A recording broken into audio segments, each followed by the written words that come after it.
पिछले साल मीज़ल्स के बहुत सारे केस बच्चों में देखे गए थे और उसी वजह से सरकार ने स्कूल में बच्चों को मीज़ल्स का वैक्सीनेशन देने का प्रोग्राम भी रखा था। मैं हूं आपका डॉक्टर फ्रेंड डॉक्टर निमेश। मैं एक पीडियाट्रिशियन हूं और आज हम मीज़ल्स के बारे में बात करेंगे। मीज़ल्स को हिंदी में खसरा, गुजराती में उरी कहते हैं और कुछ अंधविश्वासी लोग उसको माताजी भी कहते हैं। यकीन मानिए ये कोई माताजी नहीं है, एक वायरल से होने वाला इन्फेक्शन है।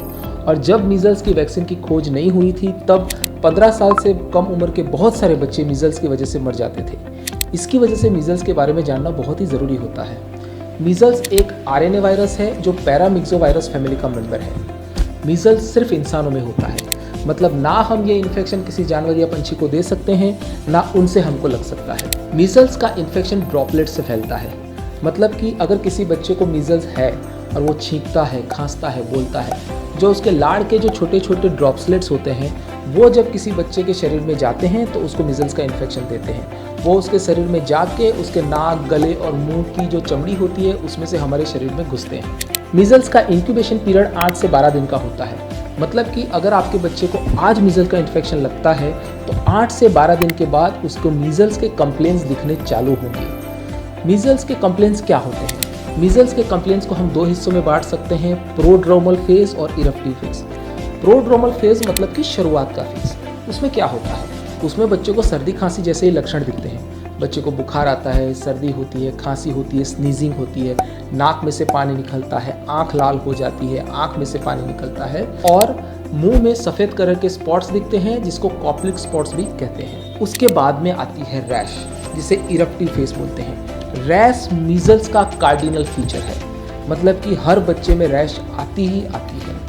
बुखार आने के 4 दिन बाद रैश चालू होती है। मीज़ल्स की रैश बहुत ही टिपिकल होती है, मतलब वो शुरुआत कहाँ से होती है? कान के पीछे से, हेयरलाइन के पास से चालू होती है, फेस पे आती है, नेक पे आती है, छाती पे आती है, पेट पे आती है और फिर पैरों तक और हाथ तक फैल जाती है। 3 दिन के अंदर मीज़ल्स की रैश पूरे शरीर में फैल जाती है। शुरू के दिनों में मीज़ल्स की रैश लाल कलर की होती है और बाद में ब्राउन कलर की हो जाती है। 4-5 दिन बाद मीज़ल्स की रैश धीरे धीरे कम होना चालू हो जाती है और बाद में चली जाती है।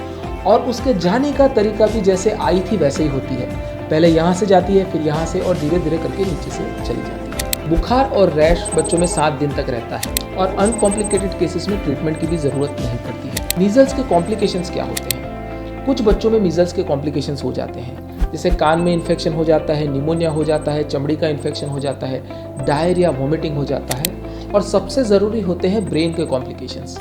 2000 मीज़ल्स के बच्चे होते हैं तो उसमें से एक बच्चे को एन्सेफेलाइटिस हो जाता है और 1 लाख अगर मीज़ल्स के बच्चे होते हैं तो उसमें से एक बच्चे को SSPE हो जाता है और ये दोनों ही बहुत ही खराब कॉम्प्लिकेशंस है मीज़ल्स के। मीज़ल्स का डायग्नोसिस कैसे होता है?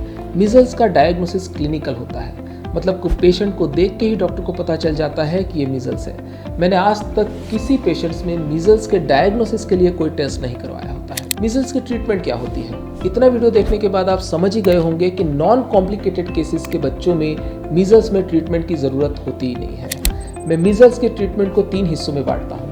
सबसे पहले अनकॉम्प्लिकेटेड केस, मतलब जिनको कोई कॉम्प्लिकेशंस नहीं हुआ है, उनको दवाई की ज़रूरत नहीं होती है, लेकिन हालांकि उनको आराम कराना है, दूसरे बच्चों से दूर रखना है ताकि उनको इन्फेक्शन ना लगे, उनको लिक्विड ज़्यादा देते रहना है ताकि शरीर में से पानी की कमी ना हो जाए, उनकी ओरल हाइजीन अच्छे से रखनी है क्योंकि मीज़ल्स की रैश और स्पॉट्स मुंह में भी आते हैं जो आपको इन्फेक्शन देते हैं। उनको खिलाते पिलाते रहना है और उनको बुखार का इलाज कराना है और उनका सर्दी खांसी का इलाज करना है।